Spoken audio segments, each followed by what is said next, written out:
నమస్తే, welcome to gossips carriage. రకరకాల ఆరోపణలు, రకరకాల వివాదాలు. తెలంగాణ మంత్రుల చుట్టూ కనిపిస్తున్న పరిణామాలివే. ఇవి ఇప్పుడు మరింత రచ్చకెక్కాయా అనే చర్చ పొలిటికల్ సర్కిల్స్లో వినిపిస్తోంది. దీంతో తెలంగాణ రాజకీయం పొగలు కక్కుతోంది. మంత్రుల మధ్య విభేదాలు, వివాదాలు ఉన్నతాధికారులకు శాపంగా మారుతున్నాయా? మంత్రుల తీరుపై నిఘా పెట్టిన సీఎం రేవంత్ పూర్తి స్థాయిలో ఆరా తీయటం స్టార్ట్ చేశారా? అసలేం జరుగుతోంది?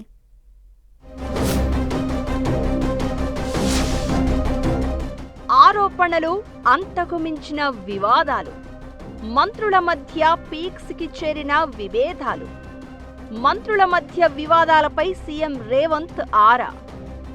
వివాదాలకు చెక్ పెట్టేందుకు సీఎం స్టెప్ ఏంటి? తెలంగాణ పాలిటిక్స్లో వినిపిస్తున్న గాసిప్ ఏంటి? చూపల్లి నుంచి ఇప్పుడు భట్టి వరకు తెలంగాణలో మంత్రుల చుట్టూ వరుస వివాదాలు కనిపిస్తున్నాయి. మరికొందరు మంత్రులపై వినిపిస్తున్న ఆరోపణలు, ఇంకొందరు మంత్రుల మధ్య కనిపిస్తున్న విభేదాలు తెలంగాణ రాజకీయాల్లో కొత్త చర్చకు దారితీస్తున్నాయి. ఈ పరిణామాలు సీఎం రేవంత్కు కొత్త తలపోటుగా మారుతున్నాయనే ప్రచారం జరుగుతోంది. ఈ మధ్యే ఓ మంత్రిపై కథనం ప్రసారం కావడం, అందులో అరెస్టులు జరగడం తెలంగాణ రాజకీయాల్లో ఒక్కసారిగా కాక పుట్టించగా ఇప్పుడు ఆ వివాదం కొత్త మలుపు తీసుకుంది.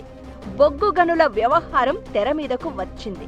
మంత్రుల మధ్య విభేదాలకు, లీకులకు కూడా బొగ్గు బ్లాకుల వ్యవహారమనే గుసగుసలు వినిపించడం, కథనాలు రావడంపై ఇప్పుడు తెలంగాణలో కొత్త చర్చ మొదలైంది. ఇది అటు తిరిగి ఇటు తిరిగి డిప్యూటీ సీఎం భట్టి టార్గెట్ అయ్యేలా చేసింది. దీంతో ఆయన స్ట్రాంగ్ గా రియాక్ట్ అయ్యారు. ఆ గనుల కోసం కొత్తగా టెండర్లు పిలవాలని అధికారులను ఆదేశించారు. ఇప్పుడు డిప్యూటీ సీఎం మాత్రమే కాదు, గతంలో మరికొందరు మంత్రుల చుట్టూ ఇలాంటి ఆరోపణలు, వివాదాలే వినిపించాయి. Senior IAS Syed Ali Murtuza Rizvi, excise శాఖ మంత్రి జూపల్లి కృష్ణారావు మధ్య వివాదం అప్పట్లో తెలంగాణ రాజకీయాల్లో కాకపుట్టించింది. రిజ్వీ తన ఆదేశాలు పట్టించుకోవడం లేదని ఆరోపించిన జూపల్లి స్వయంగా ఓ లేఖ రాయడం అప్పట్లో కలకలం రేపింది. ఆ తర్వాత ఈ ఎపిసోడులో ట్విస్టుల మీద ట్విస్టులు కనిపించాయి. రిజ్వీ వీఆర్ఎస్ కు దాన్ని ఆమోదించొద్దంటూ సీఎస్ తో పాటు సీఎం కు జూపల్లి మరో లేఖ రాయడం విభేదాలను మరింత బహిర్గతం చేసినట్లయింది. ఇకటు మంత్రి కొండా సురేఖ కూతురు సుస్మిత చేసిన వ్యాఖ్యలు, ఆ తర్వాత జరిగిన పరిణామాలు హస్తం పార్టీలో కొద్ది రోజుల కింద క్రియేట్ చేసిన తుఫాన్ అంతా ఇంతా కాదు.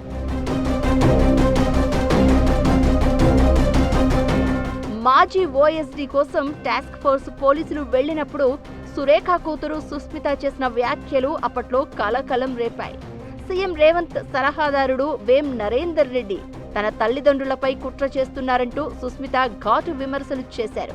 కొండా సురేఖ, మురళీకి ఏం జరిగినా పరిణామాలు తీవ్రంగా ఉంటాయని హెచ్చరించారు. దీంతో ఇటు కాంగ్రెస్ పార్టీలో, అటు అధికార వర్గాల్లో తీవ్ర దుమారం రేగింది.